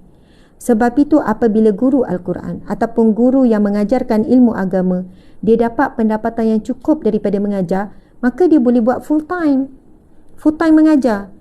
Tapi kalau masyarakat tidak support, tak boleh nak terima, maka akhirnya mereka terpaksa buat berniagaan, buat part time, tuan-puan sekalian. Dan bila sibuk dengan kerja part time, akhirnya mengajar Al-Quran, mengajar ilmu agama jadi sampingan. Mula-mula boleh ngajar hari-hari, lepas tu seminggu 3 kali, lama-lama seminggu sekali je boleh ngajar. Faham tak maksud saya? Guru-guru Al-Quran pada zaman atuk nenek kita dulu, mereka buat full time mengaji. Why mereka boleh full time mengaji? Tak percaya tanya mak-mak dulu. Guru-guru Al-Quran dekat kampung, guru-guru ilmu fardu ain, dia boleh full time mengajar. Tak perlulah pergi bertani ke, menoreh ke, menternak ke, menanam ke, menelayan ke, pergi memancing, memukat ke, tak perlu. Sebab apa? Setiap anak murid yang datang bawa bekalan makanan yang cukup. Ada yang bawa beras, ada yang bawa ikan, ada bawa ayam, ada bawa telur, ada bawa roti, ada bawa gula, ada bawa ubi. Maksudnya dah cukup dah guru itu menampung keperluan keluarga dia daripada makanan anak-anak murid yang bawa ni. Jadi dia boleh full time mengajar. Tu full time. Yang bagi duit, yang bagi sekian-sekian. Memahami bahawa ilmu yang mereka dapat perlu diberi upah. Sebab itu tuan-puan sekalian, saya bukan minta upah ni. Setiap pagi kuliah kita ni percuma. Berapa lama? 3 tahun tuan-puan sekalian. Tuan-puan hadir tak perlu bayar apa-apa. Hadir je. Itu dah cukup bermakna. Namun sekiranya anda, macam minta pula beri dalam bentuk star, dalam bentuk gift, dalam bentuk apa, sumbangan-sumbangan tu. Dan ada yang jumpa saya bila kuliah, Ustazah, saya nak minta halal ya, terima kasih. Ustazah beri ilmu. Saya dapat je duit siapa yang bagi RM10, RM20. Saya tak masuk poket saya, tuan-puan sekalian. Terus bagi tim. Kalau tuan-puan yang nampak, semua sampul duit yang bagi, saya terus bagi tim. Tim tahu, itulah duit yang buat bayar gaji pekerja. Sumbangan-sumbangan orang tu, gaji staff. Ini bulan lepas ni, first time lah berlaku. Kami bayar lambat. Dengan bisnes turun, jatuh apa semua, bayar lambat. 3-4 hari juga lambat bayar gaji pekerja. Harap-harap mereka boleh sabarlah. Selama hampir 4 tahun, on time je. 25 bulan kita bayar gaji. 25 bulan kita bayar gaji. Subhanallah, tuan-puan sekalian. Ustazah ramai staff ke? Ada 130 orang kalau Melayu, 120 macam tu, 120, 103. Lepas tu yang lain-lain foreigner apa dalam 100 juga, 200 lebih lah. Ramainya staff. Media saja dan 10 orang, yang bahagian dakwah dengan R&D semua, campur PA semua dalam 10 orang. Bayangkan kalau gaji diorang tu 2,000 lebih, kita tak 2,500 lah sebab kebanyakannya ada degree apa semua. Dah berapa dah sebulan tu? Paling kurang 50-60 ribu saja kat situ. So hasil kuliah, hasil ceramah yang orang beri, adalah sikit-sikit orang beri, terus diorang ambil untuk cover gaji, kos operasi, perjalanan, minyak, tol dan semua. Sebab tu bila saya turun kuliah, ceramah, saya bukan turun seorang. Paling kurang 5 orang. Sebab ada yang jual, ada yang itu, ada yang ni. Jadi, saya nak ucap terima kasih sangat. Bukan saya menunggang agama, saya bukan ambil yang bukan saya berhak. Saya mengajar ada komitmen, masa, tenaga. Itu benda yang tidak boleh diganti dengan wang ringgit. Masa kita sangat berharga. Ni, kalau saya ganti dengan berniaga, saya boleh jana pendapatan lebih banyak. Antara saya gunakan masa untuk berniaga dengan masa untuk mengajar, sudah tentu yang ini berganda-ganda.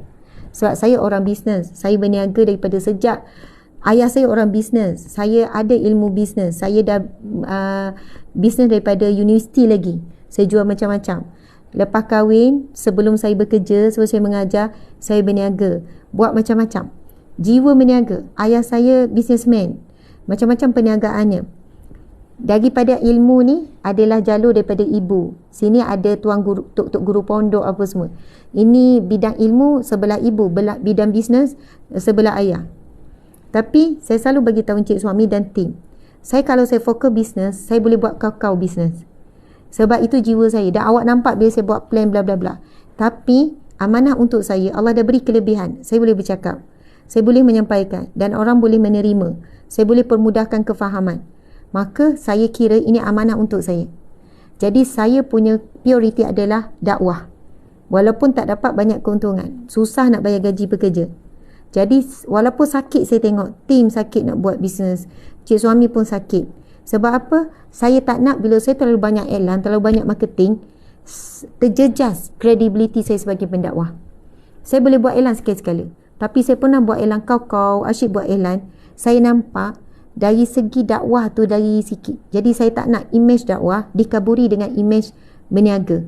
Saya tak nak image dakwah, kredibiliti pendakwah saya menurun disebabkan saya beri tumpuan kepada perniagaan. Sebab itu saya tegas dan disiplinkan diri. Sibuk macam mana, penat macam mana urus perniagaan, saya tetap akan kuliah setiap pagi percuma kepada semua dah masuk tahun ketiga. Sama juga saya tetap pergi ceramah setiap hari di masjid. Jadi setiap hari saya akan ceramah 2 kali. Bukan senang, habis ceramah saya akan masuk pejabat buat pelbagai urusan. Termasuk hujung minggu sama je. Tak ada istilah hujung minggu, tak ada istilah hari cuti, hari tak cuti. Bekerja sepanjang masa. Anak-anak dilibat sama. Dalam perniagaan anak-anak dilibat sama. Mereka dibawa pergi kerja kat MoMA, pergi kerja kat galeri supaya mereka belajar. Tuan-puan sekalian, itulah kehidupan. Kehidupan kita adalah sentiasa bekerja. Waktu rehat of course ada. Malam ada waktu rehat. Kita tidur itulah rehat. Subhanallah. Jadi insya-Allah tuan-puan sekalian, bila kita baca hadis tu tadi, saya sendiri lebih tenang dan yakin. Tidak salah untuk saya terima upah, tidak salah untuk kita menerima. Saya pernah sampai merajuk saya tak nak terima bayaran. Sebab apa? Masa tu saya teruk di fitnah. Padahal saya tak pernah letak harga untuk ceramah. Tak pernah letak. Tak pernah kalau masjid nak berapa, okey letak. Tapi disebabkan ada pihak yang tidak puas hati, ada pihak yang tidak puas hati. Sebab dia nak tarikh tu tak dapat. Dia cakap saya memilih. Lepas tu dia sebarkan, ustazah ni kau tak ada 10,000, tak terima ceramah ni. Ustazah ni kau tak ada 5,000. Memang fitnah, demi Allah ia fitnah. Lalu ada orang percaya dan sebar-sebarkan. Sampailah masa tu saya bagi tahu kepada PA, mana-mana jemputan masjid tak payah terima bayaran. Kita pun buatlah beberapa ketika. Akhirnya ustazah, kita tak mampu ni ustazah. Nak bayar bil tu, bayar bil ni, nak bayar gaji tak mampu ni ustazah. Masjid ni, bila kita kata percuma, diorang sebarkan, diorang memang bagi percuma sungguh lah, walaupun jauh. Walaupun pergi negeri lain, tol, minyak, apa semua, memang tak bagi 1 sen lah. Kita kata, ya Allah, masjid pun kalau kita kata percuma, fikir-fikirlah sikit kan perhargaan, contoh. Subhanallah. Akhirnya kita pun count tim je lah, berilah mengikut sewajarnya. Ustazah jauh masa tenaga untuk tim. Sampailah PA ni setiap kali ada deal kena jelaskan panjang lebar. Hasil pada sumbangan daripada masjid untuk ustazah, sebenarnya ustazah gunakan untuk bla bla bla. Alhamdulillah. Tapi fitnah itu masih tersebar sampai hari ini. Begitulah tuan-puan sekalian cabaran. Tapi sebenarnya selayaknya dan itu adalah hak. Dan siapa yang tidak tunaikan hak seseorang, maka tanggunglah kesan akibatnya di dunia dan juga di akhirat. Begitulah. Sebab itu kita ni perlu beri upah. Kan Nabi sebut berilah upah sebelum kering keringatnya. Ibaratnya begitu, beri upah sebelum kering keringatnya. Barakallah. Tapi tuan-puan sekalian, manusia tidak berkira-kira. Kalau ilmu tentang bisnes, bayar ribu pun tak berkira, bayar mahal-mahal pun tak apa. Apabila ilmu yang berkaitan keuntungan dunia, diletakkanlah nilai berapa pun, manusia tidak berkira. Manusia kata berbaloi, manusia kata murah tu. Tetapi bila melibatkan ilmu agama, ilmu Al-Quran, manusia mula meletakkan jual agama, menunggang agama, macam-macam lah. Jadi kita hadap je lah semua tu. Kita hadap sahaja. Itulah lumrah kehidupan. Betul atau tidak? Sahabat-sahabat yang dirahmati Allah, terima kasih banyak-banyak. Kita dah baca 3 kali. Kita dah baca Al-Fatihah. Cukuplah tu majlis zikir kita. Sekarang pukul 8.32. Steam, saya minta sangat setiap hari hantarlah poster. Saya dah ingatkan banyak kali. Saya mesti nak iklan. Lepas ni saya ceramah di mana. Tapi saya tengok poster ni tak ada. Macam itulah. tim ramai, kadang ingat, kadang tak ingat, kadang buat, kadang tak buat. Lepas tu diingatkan masa live, dia orang malu, tapi nak malu apa? Orang pun tak tahu siapa kan, saya cakap umum. Subhanallah, tuan-puan sekalian, ada SOP, ada tus, diorang dah, saya tak minta dah diorang datang, sebab diorang susah sebenarnya. Kami ni buat live setiap pagi pukul 7. Studio ni di rumah. Jadi hari tu percubaan 2 minggu je berjaya. Lepas tu saya kata tak payahlah kamu datang. Bukan setiap pagi, diorang bergilir. Hari ni orang lain, esok orang lain. Sebab staff kan ramai, diorang bergilir. Tapi diorang nak sampai awal tu susah sikit. Macam-macam lah. Maksudnya ujian ataupun halangan. Jadi bila saya start live, diorang kalau lewat, saya tak benarkan dah masuk studio ni. Saya tak nak terganggu. Ada keluar masuk, bunyi pintu semua, saya tak nak. Jadi lepas tu saya pemudahkan mereka, tak payah. Tetapi apa yang saya perlu, mereka kena hantarlah, mereka kena bagilah. Jadi encik, kita ni setakat ini sahaja. Semoga perkongsian pada hari ini mendapat manfaat. Sebab lokasi saya nak pergi ni agak jauh. Lepas tu dikatakan banyak jalan tutup. Sebab hari ni pertabalan YDPA kita kan yang di-Pertua Agong yang baru. So dijangka jalan sesak. Saya kena bertolak lebih awal sebelum pukul 9 untuk sampai ke lokasi yang agak jauh. Tak jauh, tapi lokasi tu KL. Jadi ceramah kita sekejap lagi, tajuk yang sangat best. Saya harap tuan-puan lock pukul 10.30. Kuliah berkaitan dengan tadabbur 3 kul. Tadabbur 3 kul. Saya akan kongsi fadilat 3 kul. Kita akan syarah tafsir 3 kul. Kita akan tadabbur lah 3 kul, syarah, baca sebab nuzul, fadilat, bagaimana kaifiat nak beramal dengan 3 kul. Biasanya satu ceramah keluarlah saja pun satu slot dah. Saya akan cuba untuk 3 surah. Keluarlah, Qul a'udzu bil falaq dan Qul a'udzu bin nas. Akan cuba untuk 3 surah ini. Barakallah. Kita akan cuba untuk 3 surah ini untuk kita tadabbur sekejap lagi 10.30. Cuma saya perlukan maklumat ni. Maklumat. Okey, pukul berapa? Pukul 10.30. So siap ini, saya kena terus bergerak ni. Jumpa, cuma maklumat ni tak ada lagi. Mana maklumatnya? Aduhai tim yang disayang. Sayang sangat tim-tim semua ni.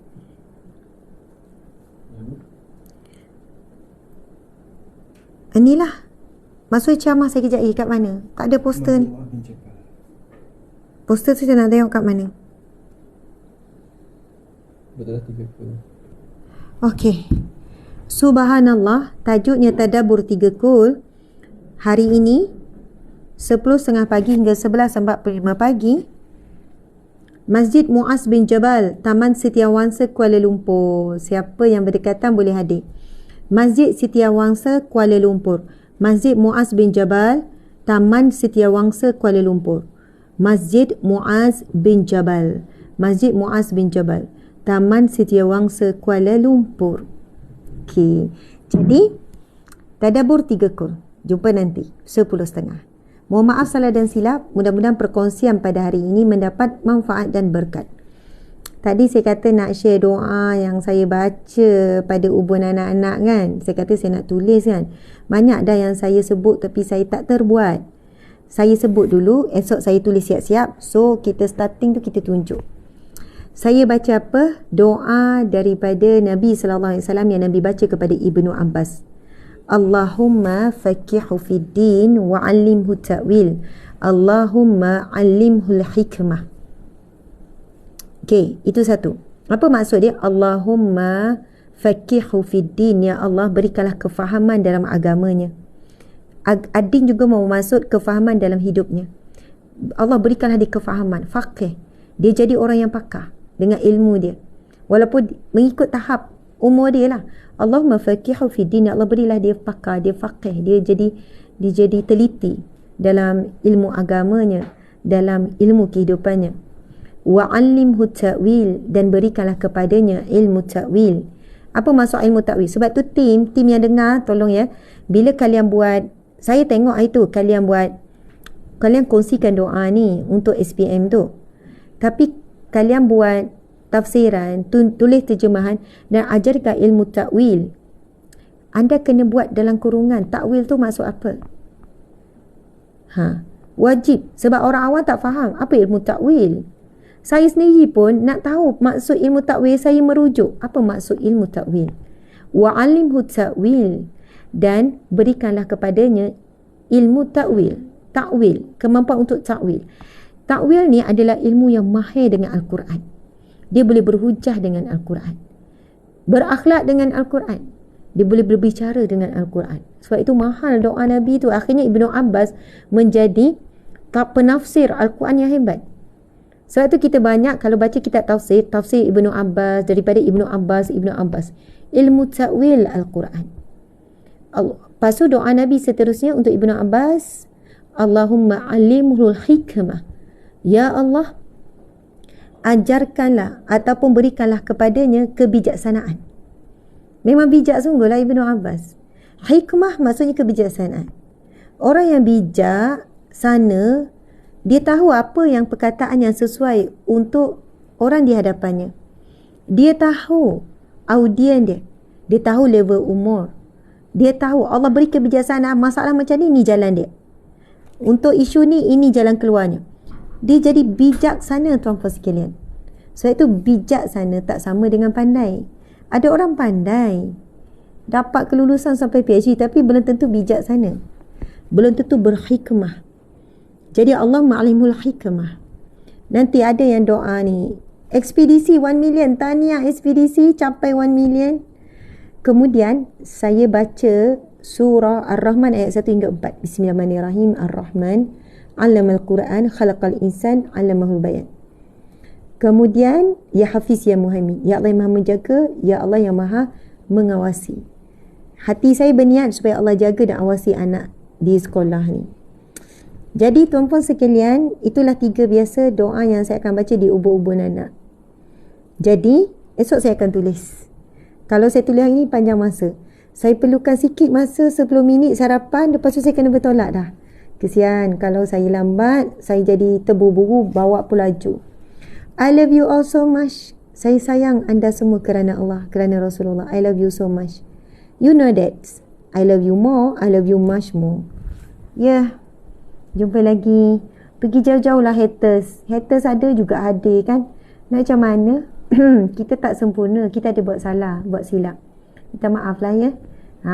Tapi yang kita hargai orang-orang yang hargai dan sayang dan terima kita seadanya. Wabila taufiq wal hidayah, aqulu qawli hadza astaghfirullahal azim wa atubu ilaih. Assalamualaikum warahmatullahi wabarakatuh. Kita tangguhkan dengan tasbih kafarah dan surah wal asr. Bismillahirrahmanirrahim. Subhanakallahumma wa bihamdika asyhadu an la ilaha illa anta astaghfiruka wa atubu ilaih. Bismillahirrahmanirrahim. Wal asr innal insana lafi khusr illa alladhina amanu wa 'amilus solihat wa tawasaw bil haqqi wa tawasaw bis sabr. Sadaqallahul azim. Amin ya rabbal alamin. Assalamualaikum.